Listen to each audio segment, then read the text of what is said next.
Hello and welcome to Deadline's Red Sea Studio. I'm here in Jeddah with the star and writer-director of the opening night film of the festival, Giant. Welcome, Amir, El-Masry, and Rowan, Athale. Thank you for being here today. Thank you. So the film opened last night at Red Sea. Tell me a little bit about what that experience was like. Have you guys been here before? Is it your first time at the festival? Maybe give us a little tidbit. Well, from my perspective, yes, but it was my first time at the festival. The only word I can use to describe it is spectacle.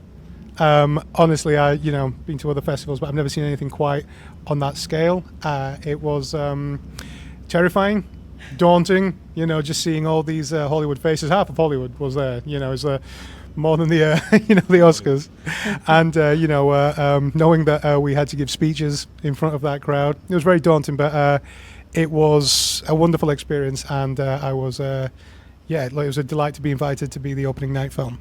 I mean, I'm a product of both film industries, the Middle East and the West. So the whole ethos of the Red Sea Film Festival this year is East meets West, and I'm delighted that Giant, which encompasses both, a young British Yemeni Muslim fighter who grew up in the UK, and we follow his story. So yeah, what a delight and what an honor that we were chosen as the opening night, and it went down a treat, thankfully. Right. This is such a huge undertaking for a film, to be making a film of someone of this caliber and who is still living and with us. It's a biopic of, he's still around. I would love to know, Rowan, what were the kind of beginnings of this for you? Like, at what point did you decide you wanted to make a film based on this legend, and how involved did you have to get him and his family to kind of get this over the line? When I was around 14 is when I decided I wanted to be a filmmaker, and I was inspired, several years earlier to love both boxing and cinema because of Rocky. So I knew that I wanted to make a boxing film.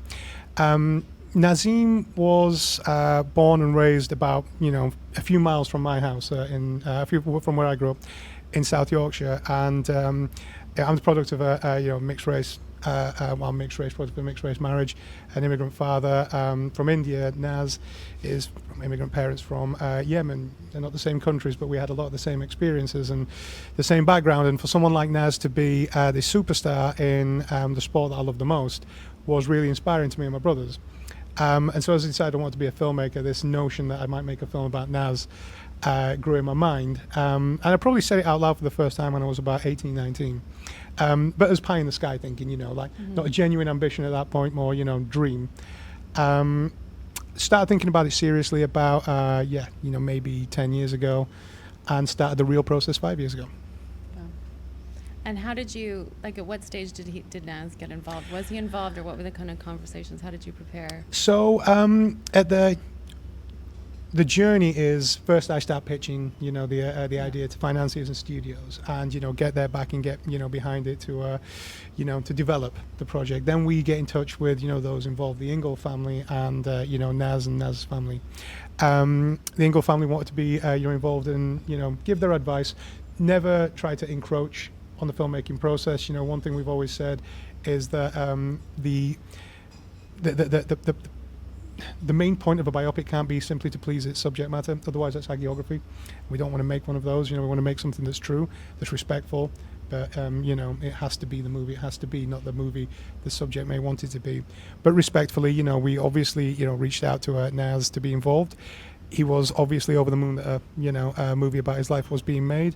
At the same time, as a family man, wanted to concentrate on his kids who are now boxers, and enjoy his retirement. So it was more of a, you make the film, I'll tell you what I think about it when I see it.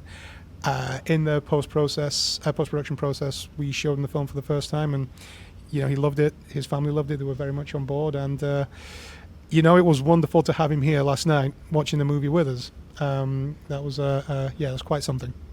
Amir, for you, what was your knowledge of Naz and prior to kind of taking on this role, and how did you sort of do your research? How did you, clearly you trained quite a bit for this, and I read several places that you broke your finger, so I know it wasn't an easy journey for you, but maybe you could tell me how you kind of prepared for this and got yourself into the role. I grew up watching Nas. I was a massive fan of his. One of the few kind of public figures that you could relate to on a cultural level, and to see him become world champion, it was incredibly inspiring. Not on just me, but several communities in the UK. So that was an attractive prospect to play him. No easy feat by any means. We only had 4 weeks to prep, to get in shape. I lost about 8 kilos in that time. But I had an amazing trainer, Ian Streets, who was arguably one of the best padsmen in the world. Maybe I'm biased, but he was amazing. He's Jason Momoa's like right-hand man, essentially. And he flew in. We were watching Nas's fights religiously every day. We were in the gym every day for 12 hours, from 7 a.m. to 7 p.m., doing all the drills, choreography, strength and resistance training, cardio stuff, and just rinse and repeat. But and then I also had a movement coach, Polly Bennett, where we would kind of watch Nas's mannerisms outside of the ring as well, see what he does kind of in his day-to-day, what he's like with his family and friends, as opposed to being in the ring. And an amazing acting coach, just everyone in the script, and Rowan as well, the guidance by Rowan. It's also useful having a director who's so passionate about the subject matter that we're doing as well. So it was a real kind of, everyone kind of got their hands stuck in, because we just didn't have the luxury of time, to try and test things. We just had to get stuck in straight away. Was there anything that surprised you during the process in terms of playing this character, and anything you kind of learned about yourself through this role? It's amazing. I mean, on a physical thing, it's amazing what, if you really hone in on something, what you can do with your body. You'll surprise yourself. Normally it takes me about a few months, or at least, to kind of find a rhythm physically. But if you really just structure your life around that one thing in a limited amount of time, you'll really get there. What amazed me about the story, how there were so many cogs at play, the relationship dynamics. I wasn't privy to the Brendan Ingle side of the story prior to it. I didn't know how much of an impact he made on Nas outside of the ring, how much of a father figure he was. And it was wonderful actually seeing Pierce Brosnan encapsulate that outside of the filming process. I mean, he was such a lovely presence to have, leading a set as well amongst the actors. I learned a lot from him, and he's a man who's done it all, and he's a consummate professional, incredibly generous on set. He gave me some of his best takes off camera. honestly, I mean, he would be crying on my close-up just so that I can have my performance elevated. Wow. He's a generous man. That's amazing. You also had another big name involved in this film, didn't you? Mr. Stallone, Sylvester Stallone. We did indeed. Tell me how that came about, and his involvement in that, and what his thoughts were when he saw the final film. So it came about a few years ago. I was developing a film for him to star in. I was writing and directing called Little America, which we sold at the European film market. And was then sadly shut down several times because of the pandemic. It happened to a lot of movies. But I was working very closely with Sly and with his company Balboa Productions, Braden Aftergood there, and they asked what else I had going on with the same company, AGC. Stuart Ford, who's one of the producers on this. I was in development on this. They said, well, we know a thing or two about boxing movies. Could we take a look at the script? Showed them the script. They gave feedback. Said, look, we'd love to be involved. We can help creatively with this, but also we can open doors. It's a boxing movie, and people know us for boxing movie, for the boxing genre. And they got involved. Helped us navigate, the industry, navigate getting it made, navigate the creativity on the script, and gave wonderful notes on the edit. Loved the movie. which is just, wonderful to hear from someone, like Sly, from Balboa as well. It's phenomenal. It is always going to be phenomenal to share a poster with Sly Stallone's name, being that I had many a poster of Sly Stallone on my wall when I was a kid. So yeah, it's been fantastic. That's great. That's great. Amir, you have also just finished a couple other films, haven't you? Well, you have another film playing here at the Festival of the Stories. That's right. And then you also have 100 Days of Hero. 100 Nights, yeah. Oh, excuse me, 100 Nights of Hero.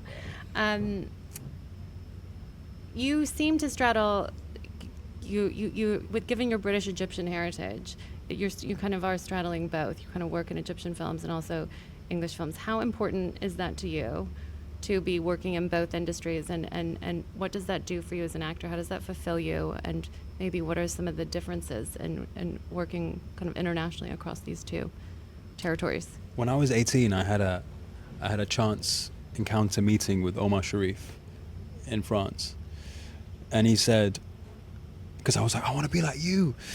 I'd love to be like you. You're an anomaly. How do we get there?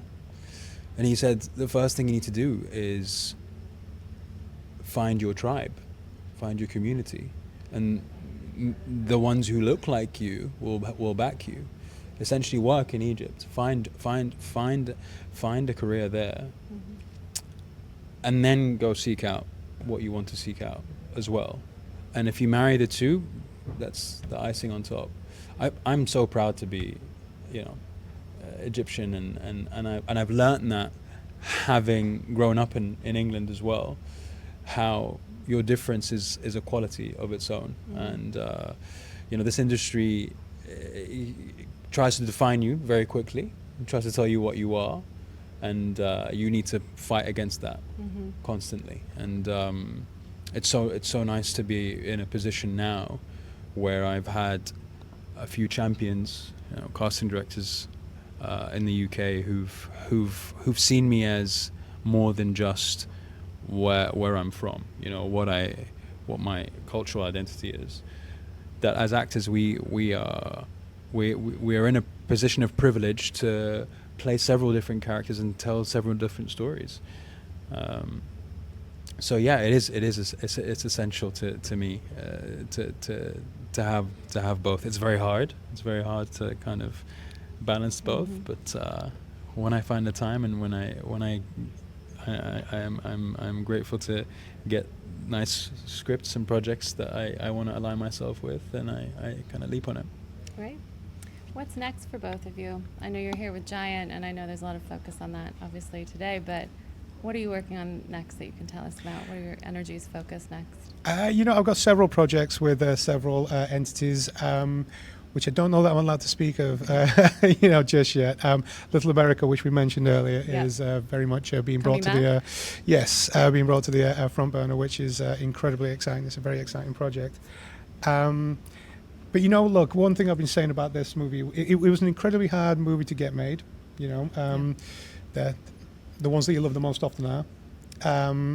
And it was a hard movie to make. We didn't have the luxury of time. We didn't have the luxury of every resource in the world, but we had passion. And so what I do next, the main thing is that I want to wake up with that same passion, that same,